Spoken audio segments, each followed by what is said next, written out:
PEA ou assurance vie, quel est l'investissement en fonction de votre situation qui est le plus adapté? Dans cette vidéo, on va vraiment tout analyser ensemble et je vais tout vous dire concernant les objectifs et les fonctionnalités, donc entre le PEA et l'assurance vie, la fiscalité, les plafonds de versement. On verra également le comparatif au niveau des diversités des supports d'investissement. On verra au niveau de la transmission du patrimoine comment ça se passe. On verra la flexibilité et disponibilité de vos fonds lorsque vous investissez en PEA et en assurance vie. Et on verra surtout comment choisir au final entre le PEA et l'assurance vie en fonction de votre profil, qu'est-ce qui est le plus adapté. Et enfin, à la fin de cette vidéo, je vous dirai où ouvrir son PEA et assurance vie avec des avantages. Donc ne vous inquiétez pas, on va passer rapidement sur ces points, mais c'est important de comprendre et de garder à l'esprit les points que l'on va voir juste ici, car cela peut vachement influencer votre choix. Alors au niveau des objectifs et des fonctionnalités, l'assurance vie, c'est un produit qui est polyvalent, qui est adapté à divers objectifs, comme par exemple la constitution d'une épargne à moyen ou long terme, la préparation de la retraite ou également la transmission du patrimoine. Quant au support d'investissement, il y a une grosse diversité, une belle gamme d'investissement, une belle gamme de supports d'investissement. Ça inclut du coup des fonds euros sécurisés, des unités de compte en actions, obligations ou immobilier. Ensuite, au niveau du PEA, c'est principalement destiné du coup à l'investissement en actions européennes et non pas sur le marché en dehors de l'Europe. Et le PEA permet de se constituer du coup un portefeuille boursier tout en bénéficiant d'une fiscalité avantageuse dont on va parler dans quelques instants. Alors du coup, il est conçu pour les investisseurs qui souhaitent s'exposer au marché financier européen. Donc, ensuite, au niveau de la fiscalité, on y vient. Au niveau du PEA, vous allez, après avoir détenu 5 ans votre PEA, avoir les gains, donc les dividendes et les plus-values qui vont être exonérés d'impôts sur le revenu. Mais par contre, vous êtes tout de même soumis aux prélèvements sociaux de 17,2%. Donc en fait, au lieu d'avoir une flat tax de 30%, ça vous permet, lorsque vous détenez votre PEA, après 5 ans, lorsque vous allez retirer, d'être seulement à 17% au lieu d'être à 30%. Donc ça fait quand même un très très bel avantage au niveau des impôts. Et avant 5 ans, comme je vous disais, vous allez avoir le prélèvement forfaitaire de 30%.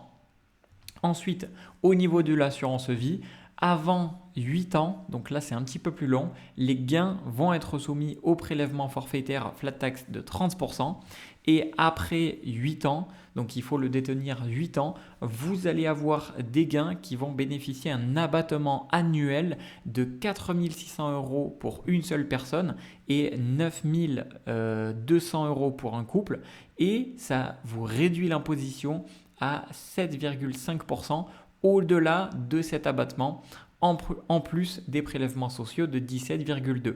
Donc voilà les grosses différences majeures au niveau de la fiscalité et bien évidemment du coup le PEA ça va être du coup 5 ans et l'assurance vie ça va être 8 ans, donc ça va être un tout petit peu plus. Et maintenant on va passer au niveau des plafonds de versement. Alors ça va être assez rapide puisque le PEA, vous avez un plafond de 150 000 euros maximum. Donc vous allez pouvoir investir 150 000 euros. Et ensuite, tout ce qui est au-delà, vous n'allez plus pouvoir investir, mais vous allez pouvoir continuer de laisser grossir votre PEA. Et vous avez une extension possible à 225 000 euros en incluant le PEA PME. Et au niveau de l'assurance vie, vous n'avez aucun plafond de versement qui est imposé. Donc ça vous offre une flexibilité, surtout si vous avez des montants assez significatifs à investir. Au niveau des supports d'investissement, au niveau du PEA, vous êtes donc limité aux actions européennes. On est donc sur le marché de la bourse, mais seulement en Europe, et aux ETF et aux fonds communs de placement investis en Europe. Donc vraiment, le PEA, c'est une poche d'investissement c'est un placement qui a été mis en place. C'est une stratégie qui a été mise en place uniquement pour l'Europe. Donc ça, il faut bien le comprendre parce que beaucoup de personnes qui investissent en bourse investissent, on va dire, dans la grande majorité sur des actions américaines, notamment sur les grosses entreprises. Donc, je ne sais pas, Google, Apple, etc., etc., Tesla, c'est des entreprises qui ne sont pas en Europe pour la grande majorité et donc faut y faire attention. Ensuite, au niveau de l'assurance vie, eh bien, vous allez avoir une très très belle diversité puisque vous allez avoir des fonds euros sécurisés, des unités de compte investies en actions, obligations, immobiliers et même parfois des fonds internationaux. Donc en fait, en termes de diversité et de support d'investissement, l'assurance vie est bien plus, on va dire, diversifiée. Alors que le PEA, ça offre des avantages, mais par contre, c'est uniquement sur les actions, les ETF et les fonds communs de placement en Europe. Ensuite, au niveau de la transmission du patrimoine, vous allez avoir sur l'assurance vie une transmission assez avantageuse puisque ça permet de désigner librement les bénéficiaires et ça offre des abattements fiscaux significatifs jusqu'à 152 500 euros par bénéficiaire pour les primes versées avant 70 ans. Ensuite, sur le PEA, à votre décès, le PEA va être clôturé et les sommes sont intégrées à votre succession soumise au droit de succession classique. Donc il n'y a pas vraiment d'avantage, on va dire, en termes de transmission concernant le PEA. Alors que sur l'assurance vie, eh bien, il y en a. Ensuite, au niveau de la flexibilité et de la disponibilité de vos fonds, donc quand est-ce que vous pourrez retirer vos fonds, est-ce qu'ils sont bloqués ou pas? Sur le PEA, c'est un petit peu moins flexible en termes de liquidité à court terme, puisque les retraits que vous allez faire avant 5 ans vont entraîner la clôture de votre PEA et donc la perte des avantages fiscaux. Donc en fait, si vous voulez pleinement bénéficier des avantages du PEA, eh bien vous allez devoir bloquer votre argent pendant au moins 5 ans. Alors encore une fois, ce n'est pas essentiel, mais en fait, si vous choisissez un jour ou l'autre de retirer, eh bien ça va tout simplement casser votre PEA. Donc autant dire que du coup, vous n'allez pas avoir les avantages. Donc si vous voulez investir dans des actions, et que vous êtes prêt à laisser votre argent investi 5 ans avant d'y toucher, dans ce cas-là, un PEA, ça peut être cool. Sinon, partez sur un CTO, un compte titre ordinaire. Au niveau de l'assurance vie, ça vous permet des rachats partiels ou totaux à tout moment sans avoir à clôturer le contrat. Donc ça, c'est bien. Ça vous offre donc une meilleure liquidité.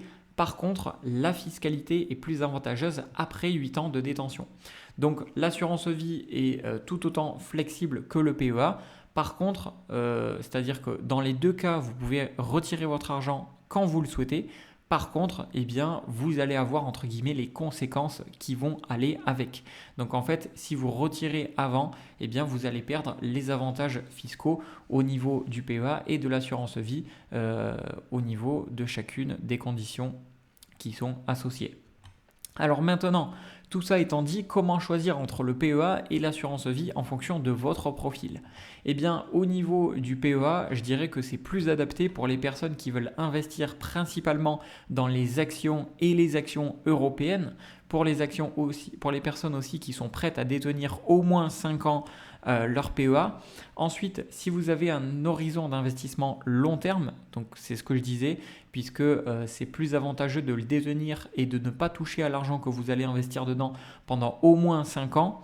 Et si vous êtes prêt à accepter une certaine volatilité, puisqu'il y a quand même une différence entre un investissement ou un placement dans une assurance vie qui va comporter plusieurs placements, beaucoup plus de supports d'investissement, là où le PEA, on est sur le marché action. Donc le marché action va avoir potentiellement des rendements en dents de scie et vous allez donc être exposé aux fluctuations du marché au niveau de la bourse. Donc ça, il faut bien le savoir. Alors que l'assurance vie, elle va être plus adaptée si vous recherchez une diversification des investissements, puisque comme je le disais, vous allez avoir des fonds euros, des unités de compte, actions, obligations, immobilier, donc plus de diversité. Donc en général, plus de diversification égale plus de stabilité au niveau des rendements. Donc si vous êtes un profil d'investisseur plutôt safe et plutôt long terme, peut-être que l'assurance vie va plus vous correspondre. Ensuite, si vous souhaitez une flexibilité en termes de retrait, puisque en fait vos fonds sont disponibles à tout moment avec une fiscalité avantageuse après 8 ans, mais dans tous les cas, c'est flexible. C'est juste que le PEA, c'est vraiment, vraiment dommage de le casser avant 5 ans et l'assurance vie, c'est un peu dommage de la casser avant 8 ans. Ensuite, si vous envisagez une transmission du patrimoine, là où le PEA, c'est pas du tout avantageux au niveau il n'y a pas d'avantages fiscaux au niveau de la transmission du patrimoine, l'assurance vie, il y a des avantages fiscaux significatifs en matière de succession. Donc ça peut dépendre en fonction de votre profil, ça peut dépendre aussi en matière de peut-être quel âge vous avez. Si vous avez un âge un petit peu plus avancé, peut-être que vous allez partir un petit peu plus sur une assurance vie. Et si vous êtes un petit peu plus jeune, que vous avez le temps et que vous ne pensez pas forcément à la transmission du patrimoine, etc., peut-être que le PEA sera plus adapté pour vous. Alors maintenant, où ouvrir son PEA ou son assurance vie? Eh bien, pour le PEA et l'assurance vie, la banque en ligne Fortuneo est l'une des meilleures du marché. Vous avez le meilleur rapport rendement-frais du marché basé sur plusieurs comparatifs et analyses. Vous avez Fortuneo qui offre des offres de bienvenue, comme par exemple 100 € offerts lors de votre inscription ou des frais de courtage offerts, qui sont accessibles souvent avec des liens de parrainage ou parfois sans, et ces bonus dépendent des périodes et de l'offre choisie. Donc je vous ai mis dans la description de cette vidéo à votre disposition le lien pour l'assurance vie et le lien pour le PEA de chez Fortuneo avec les dernières offres que vous pouvez actuellement avoir. Donc les offres, ça peut être sur des frais de courtage offerts, ça peut être sur par exemple de l'argent gratuit. Donc offert lors de votre inscription, et vous allez tout simplement, avec les liens que je vous ai mis en dessous de cette vidéo dans la description, vous allez pouvoir atterrir sur le site de Fortuneo et par exemple vous allez avoir ici l'assurance vie. Donc avec le lien que je vous ai mis, ça vous permettra de débloquer automatiquement et d'avoir associé. Donc en fait, lorsque vous allez cliquer sur le lien, ça va vous associer et vous permettre de débloquer les bonus de bienvenue et les frais de courtage gratuits par exemple. Donc sur l'assurance vie, vous pouvez avoir 100 € offerts actuellement, et sur le PEA, vous pouvez avoir par exemple des frais de courtage gratuits et autres en fonction de la période quand vous allez voir cette vidéo. Donc bref, je vous mettrai toujours à jour les liens en dessous de cette vidéo avec les dernières offres, et en plus de ça, ça vous permettra d'aller voir un petit peu plus en détail par vous-même au niveau du PEA ou au niveau de l'assurance vie chez Fortuneo, quelles sont un petit peu les spécificités, même si je vous ai un petit peu déjà tout dit dans cette vidéo. Si vous voulez en savoir plus sur les frais, les rendements, etc., avec les liens que je vous ai mis dans la description de cette vidéo, ça vous permettra d'aller sur le site officiel et de profiter des avantages, des offres de bienvenue et des frais de courtage offerts s'il y en a en fonction de la période. Voilà, donc tout est disponible dans la description de cette vidéo. Je vous ai tout mis à votre disposition et j'espère sincèrement que cette vidéo aura pu vous aider. Si c'est le cas, faites-le moi savoir dans les commentaires de cette vidéo, mettez un petit like, et moi je vous dis à une prochaine. C'était Jérémy.